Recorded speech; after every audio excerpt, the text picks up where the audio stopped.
Alors, je fais une vidéo rapide de démonstration du prototype expérimental du système œil de Dieu que j'ai fait récemment, qui est un système qui permet de rechercher quelqu'un à partir d'une photo sur plusieurs vidéos surveillance à travers le monde. Alors, pour la récupération des différentes caméras de vidéosurveillance à travers le monde, j'ai utilisé une faille, pas une faille, mais une attaque en fait. Non, pas une attaque. Disons, une technique de hacking de Google qui consiste à entrer des caractères spécifiques au niveau de la recherche, des mots-clés pour pouvoir accéder à certains répertoires ou accéder à certaines adresses auxquelles on n'est pas censé accéder en fait. Alors, ça s'appelle le Google Docs et le Google Docs m'a permis de récupérer la liste des différentes caméras ou adresses IP des différentes caméras de vidéosurveillance à travers le monde. Alors, pour pouvoir faire ce scrapping, j'ai utilisé mon récent scrapper de moteur de recherche qui scrape à la fois sur Google, sur DuckDuckGo, sur Bing et sur Ask. Ça s'appelle Fala. Alors, Fala se connecte à ces différents moteurs de recherche et il me permet de taper directement les commandes spécifiques pour pouvoir rechercher les différentes adresses IP de toutes les vidéosurveillance, en fait. Bon, c'est une opération qui a été franchement longue parce que ça m'a pris près de 16 heures de temps pour collectionner toutes les vidéosurveillance que j'ai actuellement. Donc, une fois qu'il se connecte, il récupère le contenu par ses consorts et consorts et consorts et consorts. Alors, maintenant, on va passer à la démo. Avant d'aller plus loin, pour ce qui est du principe de reconnaissance faciale, le principe de reconnaissance faciale se base sur des points stratégiques qui déterminent sur un visage spécifique. Alors, chaque individu a des points stratégiques qui permettent de savoir que ces différents points correspondent à l'individu A, ces différents points correspondent à l'individu B. Alors, ces différents points, en fait, ils sont au nombre de 68. Alors, pour une photo normale comme celle-ci, on a les différents points qui peuvent parcourir tout le contour du visage, en fait, et avoir une représentation ainsi. Donc, on a ces différents points-là qu'on peut comptabiliser. Ces différents points sont uniques. La distance entre ces différents points est unique pour chaque individu. Alors, il y a des algorithmes mathématiques qui permettent justement de reconnaître à partir d'un visage s'il s'agit de telle personne lambda ou pas, en fait. Donc, je vais pas trop entrer dans les détails sur le principe de reconnaissance faciale, mais c'est comme ça qu'il fonctionne. Donc, là, je vais démarrer l'API, premièrement. Cette API va se connecter à la petite base de données qui a été rempli avec le scrapper que j'ai utilisé tout à l'heure, dont je vous ai parlé, qui a récolté toutes les adresses IP des différents caméras de surveillance. Et bon, pour ne pas entrer trop dans le détail, après avoir récupéré l'adresse IP, il fallait que je géolocalise l'adresse IP. C'est-à-dire que je géolocalise, j'extrais la latitude, la longitude. En gros, il y a beaucoup de personnes qui sont passées derrière, que je vais pas entrer dans trop les détails. Donc, là, je lance l'API. Cette API me permet d'accéder à l'interface graphique de Œil de Dieu, avec la liste des différents caméras de vidéosurveillance. Là, je démarre le bot. Ce bot, c'est le bot qui va lancer la recherche pour n'importe quel nouveau profil. Alors, je viens sur mon navigateur.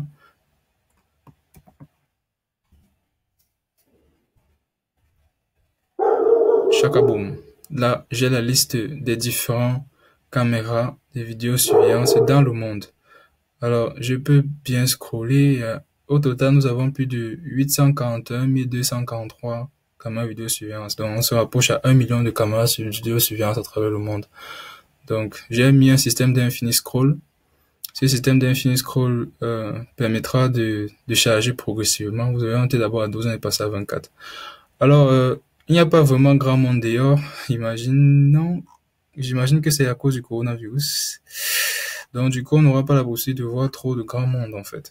Donc, c'est un peu ça. Alors, comment Œil de Dieu fonctionne en pratique? Œil de Dieu récupère une photo, la photo de quelqu'un, une image, il extrait le visage de cette image, ensuite, il vient sur chaque flux de caméra vidéosurveillance ici, fait de la superposition jusqu'à trouver la personne qui match avec l'image qu'on a mis en entrée, en fait. C'est le principe basique, en fait. C'est comme ça que Œil de Dieu fonctionne pour pouvoir faire une recherche ciblée. Alors, on va un peu tester ça. Si je veux rechercher peut-être quelqu'un, euh, disons que je veux rechercher cet individu-là. Je lance la recherche. Il extrait les différentes caractéristiques de la personne. Et là, il nous dit que la recherche est en cours, en fait. Alors, qu'est-ce qu'Œil de Dieu fait? Œil de Dieu ouvre des threads, en fait. Il ouvre un thread pour chaque caméra de surveillance pour pouvoir commencer une surveillance sur tous les différents vidéos surveillance. Ça dit quoi? Ça dit que quand cet individu pour lequel j'ai fait la soumission tout à l'heure va passer devant l'une de ces vidéos surveillance, il va pouvoir me dire que tel individu est passé sur telle vidéo surveillance à tel endroit avec les latitudes et les longitudes spécifiques ici. Donc, je ne sais pas si vous voyez à quel point c'est extrêmement costaud cet outil. Donc, euh, dans les logs, vous voyez ici, on a la représentation des différentes adresses IP en fait, les adresses IP de caméras de vidéosurveillance sur lesquelles Dieu a commencé la recherche. Alors, il ouvre un trade pour chaque vidéosurveillance et il commence la surveillance dessus. Alors, tous ces liens, ce sont des flux en fait, des flux qui sont lisibles avec OpenCV. Euh, et ces différents flux fournissent en temps réel des différents frames. Et c'est sur la base de ces différents frames qu'il y a tout ce système de correspondance et de checking. Alors, on pourrait voir œil de Dieu comme étant un système qui permet de retrouver quelqu'un qui peut être perdu dans la vraie vie. On imagine que vous avez un oncle, un frère ou une sœur qui était portée disparue depuis quelque temps. Vous lancez le programme et il se met à faire la recherche sur toutes les vidéos surveillance qu'il trouve, en fait. Alors, un truc assez intéressant avec œil de Dieu, c'est que j'ai arrêté volontairement le nombre de le nombre de fetching parce qu'il y en a tellement. Je pouvais arriver jusqu'à 3 millions de vidéosurveillance à travers le monde. Mais je me suis arrêté ici parce que mon ordinateur ne pouvait pas supporter cela. Et si vous avez dû constater que tous mes CPU sont à full en fait. C'est à cause des différents threads qui sont entamés ici en fait. Pour chaque thread qu'il ouvre, il y a un process en fait qui commence à se dérouler derrière. Et il commence à faire la recherche, faire la recherche, faire la recherche, faire la recherche.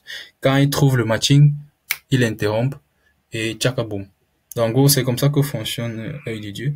On pourrait à pousser l'application encore un peu plus loin en disant que je filme quelqu'un plutôt dans la vraie vie. Genre, parce que je filme quelqu'un dans la vraie vie et œil de Dieu pourra me donner exactement quel est le parcours de la personne si jamais cette personne se trouve sur une des caméras de surveillance qu'il trouve.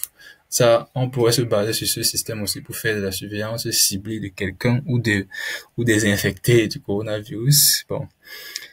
Pourquoi est-ce que je fais ce système? Je fais pas ce système à des buts personnels. Bon, premièrement, je fais ce système pour le fun, parce que je voulais voir si j'en suis capable d'abord de un. Alors là, je vois que j'en suis capable. Et le plus inquiétant, c'est que c'était vraiment pas si compliqué que ça, à mon avis.